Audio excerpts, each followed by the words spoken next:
Basically switch क्या होता है? Switch is something like this. अब इसके अंदर डिफरेंट डिफरेंट ये आपको छेद दिख रहे हैं, right? These are the ports. So basically आपको पता चल गया होगा व्हाट स्विचेस की इमेजेस मैंने आपको दिखाती है, तो what is a switch, right? So switch की image it was something like this, अगर बैक साइड में हम देखें, and it has so many different different ऐसे स्क्वायर शेप छेद, हाँ हाँ, होल्स, राइट? ये किसके लिए? These are called ports, right? These are called ports, ठीक है? These are called ports.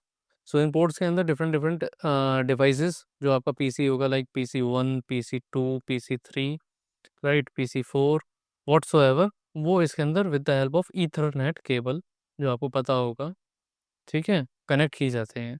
और अब आप सोच रहे होंगे ये हमें तो दिखता नहीं है। हाँ, बिल्कुल आपको दिखेगा भी नहीं, because this purpose is somewhere else. तो even in the age of AI, आज भी और हर जगह और इवन आगे भी ये यूज़ होते रहेंगे। तो बड़े बड़े डेटा सेंटर्स में, राइट, या ऑफिस के अंदर जो लैन होता है, लोकल एरिया नेटवर्क, ठीक है, वहाँ डिवाइसेस कनेक्ट करने के लिए, और इवन और भी काफ़ी इंफ्रास्ट्रक्चर्स के अंदर ये यूज़ होता है। और नेटवर्क का ये बैकबोन है, याद रखना। It is backbone of your network, not your, but या it is backbone of networking, ठीक है? सो स्विचेस क्या होते हैं, इसको मैंने आपको बता दिया। And this is what something कि मैंने आपको एग्जांपल से बताया है। एंड स्विचेस के अंदर आपको पोर्ट्स होते हैं, पोर्ट्स कनेक्ट होते हैं with the different different devices, different different servers. Use कहाँ होते हैं? डेटा सेंटर्स में होते हैं, या and is backbone of networking, right? चलो अब मैक एड्रेस इसको समझते हैं। तो बेसिकली मैक एड्रेस होता क्या है? मैक एड्रेस होता क्या है? सबसे इंपॉर्टेंट कॉन्सेप्ट ये है कि डेटा फॉरवर्ड होता कैसे है स्विच के अंदर। स्विच के अंदर डेटा जाता कैसे है आगे? How data is sent from one machine to another, machine one से मशीन टू में डेटा कैसे जाता है, ठीक? तो एक्चुअली हर डिवाइस के अंदर, लाइक दिस मशीन के अंदर, एक अपना खुद का मैक एड्रेस होगा। Date would be like Mac 00, then do colons point 1A, then another one will be mac 00, then again colons, then 2B, and so on 3B, 4B, whatsoever, और भी कुछ हो सकता है, राइट? तो स्विच क्या करता है कि जो भी इनकमिंग डेटा होता है, ठीक है, उसके अंदर वो सोर्स मैक को देखता है। किसे देखता है? सोर्स मैक को, right?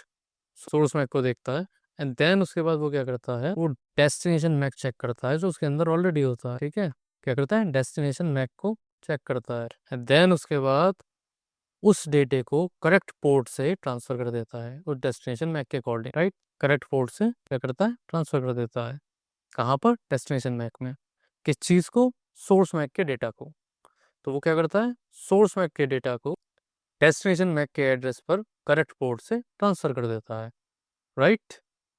As simple as that, ठीक है? और इसे पता कैसे चलता है? इसे पता चलता है मैक एड्रेस टेबल से, और इसी टेबल को कहते हैं Mac address table, right? It is called Mac address table. उस नेटवर्क के अंदर कितने कितने डिवाइसेस कनेक्टेड हैं, right, on the same network obviously, और उसके अंदर उस मैक एड्रेस के टेबल के अंदर कौन कौन सी डिवाइसेस हैं उनका लिस्ट होती है, ठीक है? अब होता क्या है, जब भी सोर्स मैक के अंदर डेस्टिनेशन मैक एड्रेस नहीं होता, ठीक है, अगर उसके अंदर डेस्टिनेशन मैक एड्रेस नहीं है, तो वो क्या करता है? फ्लड कर देता है। क्या करता है? फ्लड कर देता है। अब फ्लड का मतलब क्या है? What is meant by flood? Flood का मतलब है कि उसके नेटवर्क के अंदर, यानी कि उस स्विच के अंदर जितने भी मैक एड्रेसेस हैं, वो सबको भेज देता है वो चीज़, अगर डेस्टिनेशन मैक नहीं है तो। Only in that particular condition, ठीक है?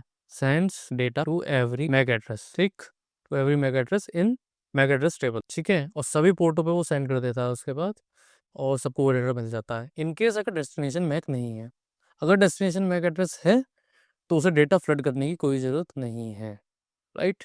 There want be any flooding. और डायरेक्ट फॉरवर्ड करता है फिर, ठीक है? कहाँ पे डायरेक्ट फॉरवर्ड करता है? डेस्टिनेशन मैक पे, ठीक है? समझ में आया आपको, राइट? आपका क्वेश्चन होना चाहिए मैक एड्रेसेस होते क्या है? ये परमानेंट एड्रेसेस होते हैं, जस्ट लाइक आईपी एड्रेसेस। ये हर डिवाइसेस के पर्टिकुलर होते हैं ऑन लेयर 2, ठीक है? अब एक चीज़ और थी जो पुरानी थी, जिसके ऊपर हम ज़्यादा टाइम वेस्ट नहीं करेंगे, लेकिन ये था हब्स, राइट?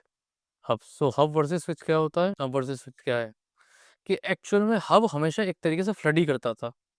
वो कभी कभी अगर 10 डिवाइसेस हैं, या तो वो सिर्फ उस पर्टिकुलर पे डेस्टिनेशन पे नहीं भेजता था, वो सबको भेजता था। इट इज़ लाइक क्या कि आपने मैसेज भेजा है सिर्फ अपने एक फ्रेंड को, व्हाट्सएप पे या कहीं पे भी मान सकते हो, मैसेज टू योर फ्रेंड, और वो मैसेज जाता है कहाँ पर, आपकी पूरी कॉन्टैक्ट लिस्ट पे, ऐसे ही किसी ग्रुप पे भेज दिया हो।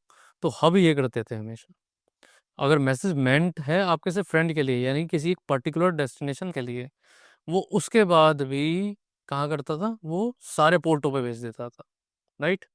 हब क्या कर देता, सारे के सारे पोर्ट्स पे आपके डेटा को सेंड कर देता था, ठीक है, और उससे बहुत ज़्यादा कॉलिजन होती थी, राइट। अब हम इसको ऐसे समझ सकते हैं कि हब्स वर स्टूपिड, ठीक है, और स्विच आर स्मार्ट। तो स्विचेस थोड़े इंटेलिजेंट हैं और हब्स जो है स्टूपिड है, ये याद रखना। हब्स इसलिए अब यूज़ भी नहीं करते, ठीक है, वी यूज़ बेसिकली क्या, स्मार्ट इंटेलिजेंट स्विचेस। और स्विच के अंदर क्या होता है, सोर्स मैक से डेस्टिनेशन मैक पे करेक्ट पोर्ट के थ्रू डेटा फॉरवर्ड कर दिया जाता है। अगर डेस्टिनेशन मैक नहीं है डेटा के अंदर, तो फ्लडिंग हो जाती है। फ्लडिंग मीन्स डेटा हर मैक पे भेज दिया जाता है जो मैक एड्रेस टेबल के अंदर ऑलरेडी अवेलेबल है। और कोलिजन क्या है, this is the disturbance, right.